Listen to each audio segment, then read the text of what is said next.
Ղուկաս 3-րդ գլուխ։ Տիբերիոս Կայսեր իշխանության 15-րդ տարում, երբ Պիղատոս Պոնտացին Հուդայի կուսակալն էր, Հերովդեսը Գալիլեայի չորրորդապետն էր, նրա եղբայր Փիլիպոսը չորրորդապետն էր Իտուրիայի և Տրաքոնիայի, և Լյուսանիասը չորրորդապետն էր Աբիլինեի, երբ քահանայապետներն էին Աննասն ու Կայիափան, Աստծու խոսքը եկավ հանգեց Զաքարիայի որդի Հովհաննեսի վրա, որն անապատում էր։ Եվ նա եկավ Հորդանանի կողմը, մեղքերի թողության համար ապաշխարության մկրտություն քարոզելու, ինչպես գրված է Եսայի մարգարեի պատգամների գրքում։ Անապատում կանչողի ձայնն է. պատրաստեք Տիրոջ ճանապարհը և ուղիղ դարձրեք նրա շավիղները։ Բոլոր ձորերը թող լցվեն, բոլոր լեռներն ու բլուրները խոնարհվեն։ Դժվարին ճանապարհները հեշտ թող դառնան, առապարները հարթ ճանապարհներ, և ամեն մարդ տեսնի Աստծու փրկությունը։ Եվ այն ժողովրդին, որ եկել էր իրենից մկրտվելու, ասում էր. Իժերի ծնունդներ, ով ձեզ սովորեցրեց փախչել գալիք բարկությունից։ Այսուհետև ապաշխարության արժանի արդյունք տվեք, և մի փորձեք ինքներդ ձեզ ասել, մենք իբրև հայր ունենք Աբրահամին։ Ասում եմ ձեզ, որ Աստված կարող է այս քարերից էլ Աբրահամի որդիներ դուրս բերել, որովհետև կացին նահածառերի արմատի մոտ է դրված, ամեն ծառ, որ բարի պտուղ չի տա, կկտրվի և կրակը կգցվի։ Իսկ ժողովուրդը նրան հարցնում էր և ասում. Իսկ արդ ինչ պիտի անենք։ Պատասխանեց և ասաց նրանց. Ով երկու զգեստ ունի, մեկը թող չունեցողին տա, և ով ուտելիք ունի, նույն ձևով թող անի։ Մաքսավորներն էլ եկան մկրտվելու և հարցրին նրան. Վարդապետ, մենք ինչ անենք։ Նա ասաց նրանց. Ձեզ հասանելիքից ավելին մի վերցրեք։ Զինվորները ևս հարցնում էին նրան. Իսկ մենք ինչ անենք։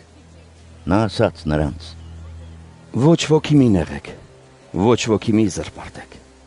Ձեր ռոճիկը թող ձեզ բավարար լինի։ Ժողովուրդը սպասման մեջ էր, և բոլորն իրենց սրտում Հովհաննեսի մասին հարց էին տալիս. Մի՞թե սա է Քրիստոսը։ Հովհաննեսը պատասխանեց բոլորին ու ասաց. Ես ձեզ մկրտում եմ ջրով ապաշխարության համար, բայց նա ով գալիս է ինձնից հետո, ինձնից ավելի հզոր է, և ես նրա կոշիկները տանելու իսկ արժանի չեմ։ Նա կմկրտի ձեզ Սուրբ Հոգով և հրով։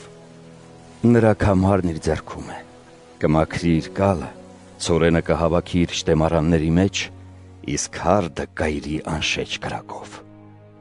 Շատ ուրիշ մխիթարիչ խոսքերով բարի լուրն էր ավետում ժողովրդին։ Բայց Հերովդես չորրորդապետը հանդիմանված լինելով Հովհաննեսի կողմից իր եղբոր կնոջ Հերովդիայի պատճառով և իր գործած բոլոր չարիքների համար, այդ բոլորի վրա ավելացրեց և այն, որ Հովհաննեսին բանտարկեց։ Ամբողջ ժողովրդի մկրտվելուց հետո Հիսուսը ևս մկրտվեց, ու երբ աղոթքի կանգնեց, երկինքը բացվեց, և Սուրբ Հոգին մարմնավոր տեսքով որպես աղավնի իջավ նրա վրա, և երկնքից ձայն եկավ, որ ասում էր. Դու ես իմ սիրելի որդին, որ ստացար իմ բարեհաճությունը։ Եվ ինքը Հիսուսը շուրջ 30 տարեկան էր, երբ սկսեց իր գործը, և ինչպես կարծում էին, որդին էր Հովսեփի, նա Հակոբի, նա Հեղիի, նա Մադաթեի, նա Ղևիի, նա Մեղքիի, նա Հաննեի, նա Հովսեփի, նա Մատթեի, նա Ամոսի, նա Նավումի,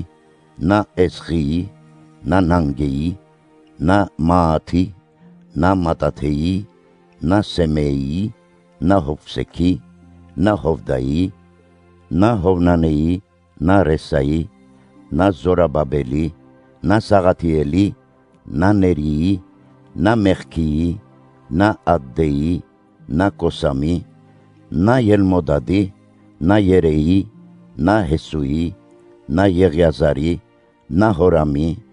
նա Մատթեի, նա Ղևիի, նա Սիմեոնի, նա Հուդայի, նա Հովսեփի, նա Հովնամի, նա Եղիակիմի,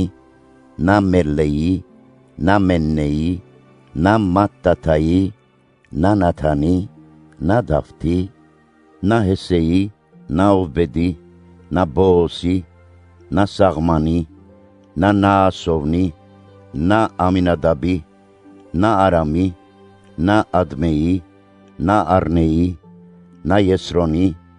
նա Փարեսի, նա Հուդայի, նա Հակոբի, նա Իսահակի, նա Աբրահամի, նա Թարայի, նա Նաքորի,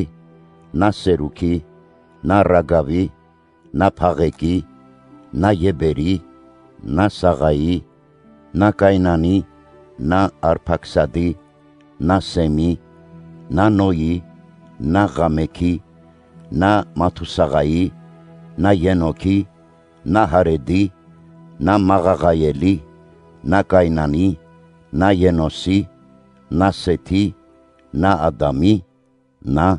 Աստծո։